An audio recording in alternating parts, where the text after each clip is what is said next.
하나님의 은혜와 평강이 우리 사랑하는 성도님들의 심령과 가정 가운데 함께 하시기를 주의 이름으로 축원합니다. 사람이 살면서 화평하게 사는 것은 정말 참 쉬운 일이 아닌 것 같아요. 예전에 한 TV 예능 프로그램에 평생을 같이 사신 나이가 지극하신 노부부가 나와서 단어를 설명해서 맞추는 그런 게임을 진행한 적이 있었습니다. 이 사회자가 단어를 이 남편분에게 주면 남편분은 그것을 설명하고 이제 할머니가 이제 그것을 듣고서 어떤 단어다 맞추시는 그런 이렇게 게임이었거든요. 근데 마침 그때 주어졌던 단어가 무엇이었냐면 천생연분이었습니다. 그래서 남편분이 그 단어를 보고 우리 같은 사이를 뭐라고 하지? 라고 설명했더니 할머니가 일말의 망설임도 없이 왼수라고 얘기를 하는 거예요. 당황하신 남편이 아니 그 두 글자가 아니라 네 글자라고 하니까 할머니 말씀하시길 평생 왼수인가 보다. 너무 유명해서 이제 아시는 분들도 계실 것입니다. 여러분 근데 이게 우리가 사는 삶의 모습인 것 같아요. 인터넷에요 고부 갈등이라고 치면 끝도 없이 사연이 쏟아집니다. 고부 갈등만 있는 게 아니라 장모 사위 사이에도 갈등이 있고 시누이와 올케 사이에도 갈등이 있고 교회에도 집사님 권사님과의 갈등이 있고 뭐 아무튼 끝도 없이 갈등이 있는 것이 우리가 사는 현실이라는 것이죠. 여러분 그런데 가끔씩은 우리가 그 사람 사이에서 서로 화평을 누리면서 살아가는 것이 얼마나 중요한지를 잊을 때가 있습니다. 하나님과 나와의 관계는 건강하다고 말하지만 타인에게는 아픔을 지속적으로 주고 있는 경우가 적지 않은데 여러분 그러나 우리가 오늘 말씀을 통해서 기억해야 될 것은 화평케 하는 자는 복이 있고 하나님은 그들을 하나님의 아들이라 일컬어 주시는 은혜가 있다는 사실을 믿으시길 주의 이름으로 축원합니다. 오늘 말씀에서 이 화평케 하는 자라는 이 단어의 뜻을 보면 원어적으로 보면 피스메이커, 평화를 만들어내는 사람들이다 라는 뜻을 가지고 있습니다. 헬라어로는 에이레네고 히브리어는 샬롬인데 여러분 이것은 단순히 잔잔한 평화, 평안을 의미하는 것을 넘어서 완전한 상태, 온전한 상태, 안전한 상태를 의미하는 거거든요. 그래서 결과적으로 화평케 하는 사람이라는 것은 어떤 의미를 가지고 있는가? 그 깨어지고 망가지고 금이 간 그 사람들 사이의 관계 속에서 평안한 관계를, 완전한 관계를, 온전한 관계를 꿈꾸며 추구하는 사람들이 바로 화평케 하는 자의 의미라는 거예요. 그래서 오늘 본문의 이 첫 번째 의미는 무엇이냐면 사람들 사이에서 관계를 회복시키는 사람이라는 뜻을 가지고 있습니다. 아마도 예수님께서 이 화평케 하는 자가 복이 있다는 말씀을 전하셨을 때 당시 그 청중들의 입장에서는 그것이 매우 불편하게 여겨지고 이게 도대체 무슨 소리인가 라는 생각이 들었을 것입니다. 왜냐하면 여러분 예수님이 지금 팔복의 설교를 하시는 지역은 지금 갈릴리거든요. 그런데 이 갈릴리라는 지역은 역사적으로 봤을 때 굉장히 반골 기질이 강하고 또 독립투쟁이라든지 이런 역사들이 굉장히 많았던 그런 배경을 가진 지역입니다. 그래서 예수님의 제자도 갈릴리들 출신 아닙니까? 그런데 그 제자 중에서도 로마를 무력으로 전복시켜야 된다고 얘기했던 그 열심당원이 있었기 때문에 여러분 그만큼 이 갈릴리 사람들이 매우 호전적인 성향을 가지고 있었거든요. 물론 이 갈릴리 지역 사람들이 더욱더 이렇게 로마에 대해서 치를 떨었던 이유가 있긴 있습니다. 왜냐하면 불과 한 30여 년 전에 이 갈릴리 지역의 세포리스라고 하는 도시에서 반란을 일으켰다가 로마에 대한 반란을 일으켰다가 2,000명이 넘게 사람들이 십자가에 못 박혀서 죽는 사건이 벌어졌거든요. 우리가 어떤 지역에서 수백 명의 사람이 이렇게 죽임을 당해도 그것이 수십 년 세월이 지나도 잊혀지지 않는 것처럼 여러분 갈릴리라고 하는 그런 크지 않은 그 지역에서 2,000명에 가까운 사람들이 십자가에 달려서 죽고 그것을 갖다가 보았다는 것은 이 사람들에게 있어서 큰 상처로 남아 있었을 것입니다. 그래서 이 갈릴리 지역의 사람들에게 있어서는 로마에 대한 분노와 증오심이 남다른 구속이 있었다라는 거예요. 그래서 이 사람들이 예수님을 이렇게 열심히 쫓아다녔던 이유 중에 하나는 강력한 힘과 폭력으로 자신을 구원해 줄 수 있는 정치적이고 군사적인 메시아이기를 기대했기 때문도 있거든요. 그런데 정작 이 예수님의 입에서는 무슨 말이 나오냐면 화평케 하는 자는 복이 있다라는 말씀이 나오더라는 거예요. 여러분 이 말을 오해하면 안 되는 게 예수님께서 독립전쟁도 악하다, 불의와 맞서 싸울 생각을 하지 말아야 된다고 얘기하신 것이 아닙니다. 다만 예수님은 지금 사람들이 가진 오해를 지금 교정해주고 계신 거예요. 당시 이 열심당원들과 갈릴리의 많은 사람들은요, 억압자인 로마만 사라지면 그 땅 가운데 참된 자유와 평화가 주어질 것이라고 믿었습니다. 그래서 그들은 어떻게 하면 로마를 망하게 할 것인가? 어떻게 하면 우리가 독립투쟁 운동을 해서 로마인들을 죽일 수 있을 것인가에 대해서 고민하고 연구했죠. 그러나 예수님은 이 사람들이 지금 경험하고 있는 가장 근본적이고 핵심적인 문제가 로마의 억압에 있는 것이 아니라 근본적으로 죄에 짓눌려서 사단의 종노릇하고 있는 데 있다는 것을 말씀하신 거예요. 여러분, 우리가요, 때로는 사람이 살면서 문제를 굉장히 단순화시켜서 이해할 때가 있습니다. 복잡하게 생각하면 머리 아프니까 커다란 적을 하나 만들어 놓고 이 인간 사라지면 나라에 평화가 올 것이다. 이것만 사라지면 우리나라가 좋아질 것이다. 이렇게 생각할 때가 있거든요. 그런데 보세요. 만약 그 당시에 유대인들이 이러한 폭력으로 로마의 억제를 갖다가 이겨낸 다음에 그 다음에 승리를 거두었다 한들 그 사람들이 경험하고 있었던 죄와 비극의 양이 줄어들까요? 아닙니다. 로마가 사라진 자리에는 제2의 로마, 제3의 로마가 들어서는 거예요. 힘없는 자들은 여전히 억압받을 것이고 능력 있는 자들은 여전히 능력이 없는 자들을 무시하고 척취할 것입니다. 여러분, 왜 19세기, 20세기에 공산주의가 발현했을 때 여러분 그 사람들이 주장했던 것이 무엇입니까? 자본을 독점하고 있는 자본가들의 손에서 우리가 재산을 빼앗아서 평등하게 나누면 세상이 좋아질 거라고 얘기를 했잖아요. 그런데 정작 결과는 어떻게 되었냐면 자본가들이 죽고 그들이 가진 재산들이 누구에게 갔냐면 군부 관료 집단에게 가더라는 거예요. 이전보다 더 독재적이고 강력한 새로운 권력 계급이 재산을 소유하고 대중들을 통제하게 되는 역사가 일어나게 되더라. 여러분, 인간 사회가 이렇게 경험하고 있는 악은 단순히 정치 권력을 교체한다고 해서 지배자를 바꾼다고 해서 사회 구조를 조금 바꾼다고 해서 바뀔 수 있는 것이 아니라는 것입니다. 주님은 그 사실을 아셨기 때문에 당시 이 분노에 차에 있던 이 이스라엘 백성들, 갈릴리 사람들에게 전쟁을 통해서 바꿀 생각하지 말아라 라고 말씀하시더라는 것이죠. 정말로 세상을 바꾸기 위해서는 어디에서부터 회복이 일어나야 되는가? 영적인 영역에서부터 회복이 일어나야 된다. 이 배후에서 역사하는 악한 영적인 그 세력들을 보고 그 영적인 세력에 억압되어서 끌려가고 있는 심령들을 보며 눈물로 기도하고 중보할 수 있는 사람, 그 사람을 위해서 용서하고 품어낼 수 있는 가슴을 지닌 사람들만이 이 망가진 세상 속에서 치유와 회복을 이루어낼 수 있는 것을 아셨기에 주님은 서로를 불쌍히 여기고 품고 평화를 만들어내는 사람이 되어야 된다고 말씀을 통해서 이야기하신 거라는 것이죠. 여러분, 우리가 사람을 때로는 미워할 수밖에 없죠. 자꾸만 공격적인 말을 하고 싫은 얘기를 하게 되면 미워할 수밖에 없지만 그러나 그리스도인들은 그 배후에서 일어나는 일들에 대해서 보고 가장 근본적인 문제가 어디 있는지를 알아야 된다는 것이죠. 물론 예수님께서 이 말씀을 하셨을 때 이것이 정말 쉽지 않은 일이라는 것을 아셨을 거예요. 왜냐하면 여러분, 화평케 한다는 것은 내 자아가 죽고 내 성질이 죽고 내 성격이 정말 죽어서 땅에 떨어져 썩지 아니하면 불가능한 일이기 때문에 그렇습니다. 여러분, 그래서 사실 이 화평케 하는 자라는 이 팔복의 말씀 중 7번째 이 말씀이 7번째에 배치되게 된 거예요.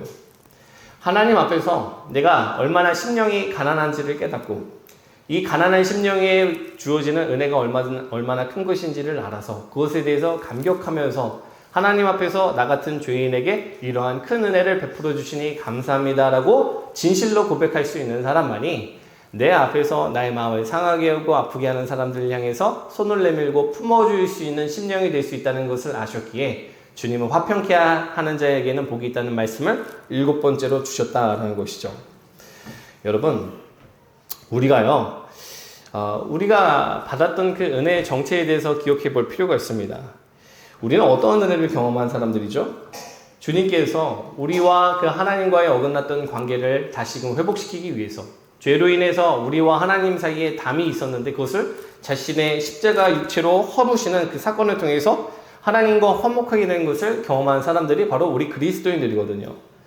그래서 에베소서 2장 14절부터 16절까지의 말씀을 보면 뭐라고 기록되어 있냐면 그는 우리의 화평이신지라 둘로 하나를 만드사 원수된 것 곧 중간에 막힌 담을 자기 육체로 하시고 법정으로 된 계명의 율법을 폐하셨으니 이는 이 둘로 자기 안에서 산 세 사람을 지어 화평하게 하시고 또 십자가로 이 둘을 한 몸으로 하나님과 화목하게 하려 하심이라. 원수된 것을 십자가로 소멸하시고 라고 기록하셨거든요. 여러분, 바울이 말하기를 원래 우리 사람은 하나님과 원수 사이였는데 그 죄로 인해서 하나님과 원수되었고 담 쌓여져 있던 그 우리의 그 상황을 주님께서 자신의 육체로 십자가로 인해서 소멸하시고 하나님과 다시 화목하게 만드시는 은혜를 경험한 사람들이 저와 여러분이라고 성경은 증언하더라는 거예요. 여러분, 그래서 주님이 우리에게 말씀을 하신 것입니다. 나의 그 십자가 위에서 흘린 보혈로 말미암아 하나님과의 관계에 있어서 전적인 회복을 경험한 너희들은 이제는 내가 하나님과 너희 사이를 화목하게 만들었던 것처럼 너희도 사람과 사람 사이에서 평화를 만들어내는 사람이, 화평을 만들어내는 사람이 되어야 된다라고 말씀하셨다라는 것이죠. 여러분, 이 일이 정말 쉽지 않습니다. 세상에서 제일 어려운 일이 나와 가까운 사람들에 대해서 인내하고 또 그를 위해서 포기하지 않고 중보하면서 사랑으로 품는 것이거든요. 그러나 우리가 그것을 성령의 도우심을 구하며 그 힘겨운 일을 하나하나 실행하는 삶을 살아갈 때에 주님께서 기뻐하시고 성령이 우리를 도우신다는 것을 믿으시길 주의 이름으로 축원합니다. 여러분, 비방하고 조롱하는 말은 멈추고 전하지 말아야 될 말은 전하지 말아야 돼요. 가끔 가다 보면 이 갈등 상황이 있었을 때 어떤 사람들은 그 중간에서 불을 더 키우는 사람도 있습니다. 중계를 하는 것이죠. 얘가 저랬다는데 너는 저랬다는데. 그런데 여러분, 그러면 더 격렬해지고 싸움이 이제 불이 붙는 거예요. 그게 아니라 상대방도 이야기를 들어보니까 당신에 대해서 서운한 마음이 있어도 그래도 여전히 당신 좋아하더라, 이런 식으로 그 사람들 사이에서 그 갈등을 중재하고 평화를 만들어내는 사람, 여러분, 그러한 사람들이 우리가 됐을 때 하나님께서 우리를 보시며 너는 참 내 자녀답다라는 얘기를 들려주신다라는 것이죠. 우리가 그러한 사람들은 은혜가 있으시기를 주의 이름으로 축원합니다. 또 하나 본문을 통해서 화평케 하는 자의 두 번째 의미는 무엇이냐면, 여러분, 첫 번째로는 사람과 사람 사이에서 화평을 이루는 것이지만 더 나아가면 우리가 결코 놓쳐서는 안 될 부분이 무엇인가? 우리는 단순히 사람과 사람 사이의 화평만 추구하는 사람이 아니라 사람과 하나님 사이의 화평을 추구하는 사람들이라는 것이죠. 여러분, 성경 말씀에 의하면요, 사람은 하나님의 진노 아래에 있는 상태입니다. 예수를 믿지 않고 죄에서 돌이키지 않는 사람에 대해서 성경은 뭐라고 기록하냐면 에베소서 2장에서 진노의 자녀로 너희가 살아가고 있었다라고 기록하고 있거든요. 세상 풍조를 따르고 공중의 권세잡을 따르면서 육체의 욕심을 따라 지내는, 그래서 하나님의 진노 아래에 있는 것이 사람의 상태라는 것입니다. 여러분, 사람은요, 죽어서 천국 아니면 지옥을 갑니다. 어떤 사람들은 연옥이 있다고 얘기하는데 가톨릭에서 말하는 연옥은 성경적이지 않은 것입니다. 사람이 자신의 죄에 대해서 대가를 지불하고 천국에 갈 수 있다는 개념은 성경적이지 않습니다. 인간은 자기가 지은 죄에 대해서 단 1%도 책임을 질 수 없는 존재입니다. 성경은 사람이 죄사함을 받고 그 죄인이 하나님께 나아가는 길로서 오직 예수 그리스도만을 제시하고 있기 때문에 그렇다는 것이죠. 어떠한 죄인이 천국에 가고 하나님 나라에 들어가게 되는 것은 오직 예수 그리스도의 십자가와 그분의 보혈과 공로를 위해서만 가능한 것이지 우리가 거기에다 무언가를 더할 수 있는 것이 아니라는 거예요. 여러분, 그런데 문제가 무엇이냐면 우리가 이렇게 예수로 말미암아 우리의 길과 생명과 진리 되시는 예수로 말미암아 영생을 얻고 하나님 나라에 간다는 진리를 믿으며 살아가지만 정작 이것을 전할 때에는 우리가 뒤로 말을 빼게 된다는 거예요. 여러분, 이게 쉽지 않습니다. 이게 해가지고 내가 전도할 때마다 사람들이 내가 회개하겠습니다, 내가 주님을 믿겠습니다라는 드라마틱한 반응이 일어나면 얼마나 좋을까요? 그게 아니라 아이고 형님 했던 얘기 그만 좀 하세요, 귀에서 피 나겠습니다 라는 얘기를 몇 번 듣다 보면 나 자꾸만 이러면 형님 얼굴 안 볼 거예요 이런 얘기를 듣다 보면 나도 모르게 전화하려다가 멈칫하게 되고 처음에는 몇 번 전하다가 나중에는 5년, 10년 동안 단 한마디도 말을 못하게 되는 것이 사실 우리의 삶의 모습이거든요. 여러분, 그러나 우리가 생각해 봐야 될 것은 물론 우리가 표현하고 전달하는 방식에 있어서는 하나님의 지혜와 온유한 말투와 태도를 유지해야 되겠지만 여러분, 사람이 살면서 맺는 수많은 관계 중에 가장 중요한 관계는 하나님과의 관계입니다. 사람이 맺고 있는 수많은 관계 중에서 사람들과의 관계를 좀 실패해도 하나님과의 관계가 살아있으면 그래도 그 사람은 천국에 갑니다. 그런데 다른 100명의 사람과 아무리 사이가 좋다 한들 간에 사람과의 관계가 실패하고 하나님과의 관계가 죽어있고 하나님과의 관계에서 실패하면 그 사람은 죽어서 지옥에 가게 된다는 거예요. 결과적으로 성도가 이 땅 가운데서 이룰 수 있는 화평 중에 가장 위대하고 가장 의미 있고 가장 영향력 있는 화평은 바로 사람과 하나님 사이를 화평케 하는 일이라는 것이죠. 여러분, 그래서 실제로 고린도 후서 5장 18절 말씀을 보면 하나님이 우리를 그리스도로 말미암아 화목하게 하시고 우리에게 화목하게 하는 직분을 주셨다라고 표현을 해요. 이건 무슨 얘기냐면 우리가 하나님과 화목해졌으니 이제 화목해진 우리들이 다른 사람들과 하나님 사이를 화목케 하는 그 사명을 부여받은 하나님 나라의 대사가 되었다라는 의미거든요.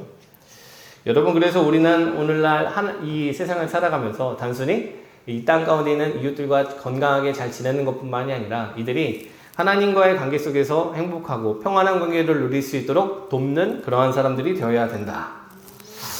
여러분, 이 사람들이 그 복음을 전하면 뭐라고 얘기를 하냐면 그런 얘기 좀 하지 말라고, 그런 얘기 들을 때마다 너무 스트레스 받는다고 얘기를 하잖아요. 그런데 나는 지금 마음이 평안하다고 괜찮으니까 건들지 마십시오 라고 얘기를 하지만 그 화평이라 그 사람이 생각하는 평안이라는 게 사실 건강하지 않은 평안이라면 사실 그 평안은 깨져야 되는 평안이 맞습니다.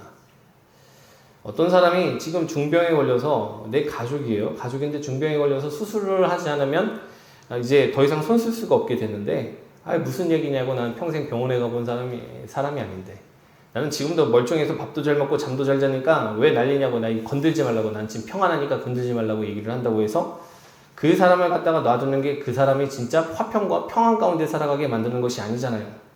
강권하여서 병원에 데리고 가고 수술을 시켜서 마침내 그 회복되는 과정 속에서 그 사람과 차를 마시고 대화하는 것이 그 사람에게 진정한 평안을 선물해 주는 일이 되듯이 영적으로 바꿔서 설명해 본다면 하나님과의 관계 속에서 실패하고 있는 인생을 놔두는 것이 그 사람을 평안 가운데 두는 일이 아니라 그 사람을 하나님의 자녀가 되게 만들고 예수 믿는 자녀가 되게 만드는 것이 진실된 평안과 평화를 그에게 선물해 주는 일이 된다라는 것이죠.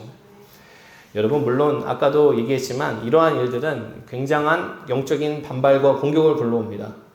공중의 권세 잡은 자들은 자신이 붙잡고 있었던 영혼들을 그냥 내어주지 않습니다. 그래서 여러분, 예수님도 마태복음 10장 34절에서 뭐라고 얘기하시냐면, 복음을 전하시면서 뭐라고 얘기하시냐, 내가 세상에 화평을 주러 온 줄로 생각하지 말라, 화평이 아니로 검을 주러 왔노라 라고 말씀하시잖아요. 이게 무슨 얘기냐면 복음을 통해서 어떠한 인생을 진정한 평안과 화평으로 인도해낼 때 마귀가 그 사람에게 역사해서 그 고통을 경험하게 하고 괴로움을 경험하게 만든다라는 것이죠. 사람들이 자기가 누리고 있는 거짓 평안을 깨트릴 때, 그에게 하나님과의 평안을 누리는 복음을 전할 때 얼마나 강력한 반발이 나올지를 아셨기 때문에 예수님은 그러한 말씀을 하시는 것입니다. 여러분, 그러나 오늘 그럼에도 불구하고 우리가 기억해야 될 것은, 우리가 여러 가지 공격도 있고 시험도 있고 어려움도 있지만 우리가 하나님과 사람 사이를 화평케 하기 위해서 힘쓸 때 하나님이 그러한 우리를 보시면서 참 내 자녀답다고 말씀하신다는 것을 기억하는 저와 여러분 되시기를 주의 이름으로 축원합니다. 저와 여러분이 있는 그 모든 곳에서 사람과 사람 사이의 평화를 만들어내고 하나님과 사람 사이에서 평화를 만들어내는 놀라운 은혜와 축복을 경험하는 사람들이 저가 되는 은혜가 우리 사랑하는 성도님들의 삶이 되시는 은혜가 있으시기를 다시 한번 주의 이름으로 축원합니다.